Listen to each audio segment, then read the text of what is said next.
सभी को हर हर महादेव, श्री शिवाय नमस्तुभ्यम। नमस्कार, स्वागत है आपका हमारे इस चैनल सत्य सनातन ज्ञान में।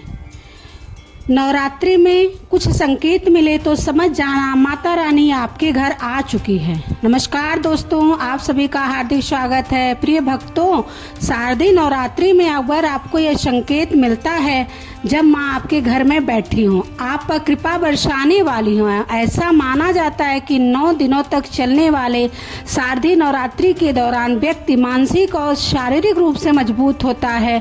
मनुष्य की आध्यात्मिक शक्ति बढ़ जाती है। इस प्रकार लोग इच्छा, क्रोध, अहंकार, ईर्ष्या, लोभ आदि से मुक्त हो जाते हैं और उनका मन और शरीर शुद्ध हो जाता है और उनकी बुद्धि स्वाभाविक रूप से काम करने लगती है।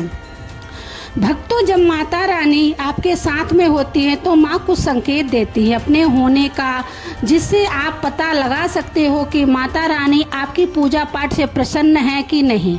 नवरात्रि के समय जब आप पूजा करें और आंसू आने लगे तो समझ जाना माता रानी आपके साथ में है, या फिर अगर आपको पूजा के दौरान ऐसा लगने लगे कि कोई आपके पीछे कोई खड़ा है तो समझ जाना रानी माता आपके साथ है। वह ऊर्जा स्वरूप बनकर आपके साथ में खड़ी रहती हैं।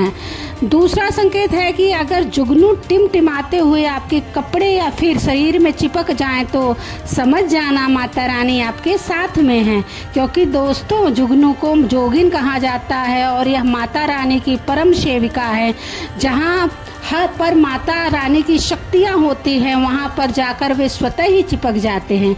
तीसरा संकेत है कि रात में अचानक से झटके के साथ आपकी नींद खुल जाए तो समझ जाना माता रानी आपके साथ में है और माता रानी आपको जगाना चाहती हैं। माता रानी आपको कुछ संकेत देना चाहती हैं। इसके बाद चौथा संकेत है कि अगर आपके आसपास में इत्र है, लोबान है, धूप है, चमेली है या फिर अन्य पुष्प जो कि आपके घरों के आसपास में नहीं पाए जाते हैं, लेकिन फिर भी आपको उनकी सुगंध आ रही है तो समझ जाना चाहिए कि माता आपके साथ ही मौजूद है।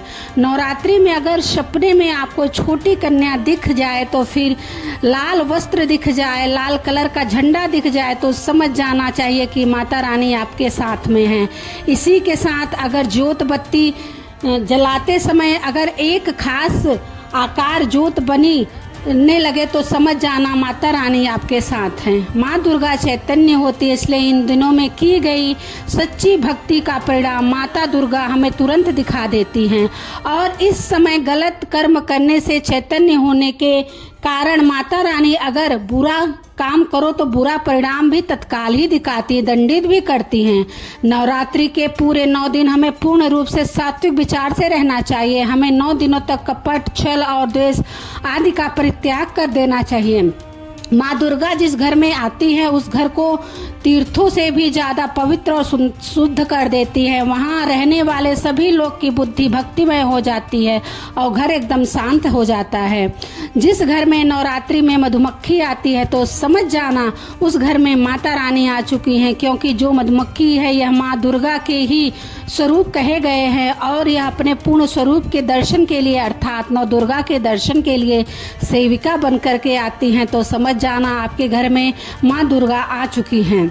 अगर ज्योत की लौ तीव्र गति से चल रही है तो समझ जाना ज्योत के समक्ष स्वयं माता रानी खड़ी हैं और आपको भी अंतरात्मा से माता रानी के होने का एहसास होगा। अगर आपकी दीपक की बत्ती में अचानक से फूल बनने लगे तो समझ जाना नौ दुर्गा माता आपके ऊपर बहुत प्रसन्न हैं। अगर काली चींटियां समूहबद्ध निकल रहे हैं और रास्ता काट रहे हैं तो समझ जाना माता रानी आ चुकी है। नवरात्रि में घर के मंदिर में छिपकली का दिखना माँ लक्ष्मी के आगमन का संकेत माना जाता है, माता रानी का प्रवेश माना गया है। कन्याओं को माता रानी का स्वरूप माना जाता है। जिन पर कन्याएं प्रसन्न होती हैं तो समझो उन्हें माता रानी का आशीर्वाद मिल गया। अपनी अष्टमी अथवा नवमी को कन्याओं के पैर धोकर भोजन कराना, उपहार आदि देना श्रेष्ठ माना जाता है। शास्त्रों में बताया जाता है कि कन्या जितना खुश होती है माता रानी उतना ही जल्दी फल की प्राप्ति प्रदान करती हैं। सभी को नवरात्रि वर्ष की बहुत बहुत शुभकामनाएं। माता रानी सबके घर में खूब खुशियां दे। सभी को हर हर महादेव, जय भोलेनाथ, श्री शिवाय नमस्तुभ्यम, जय माता दी।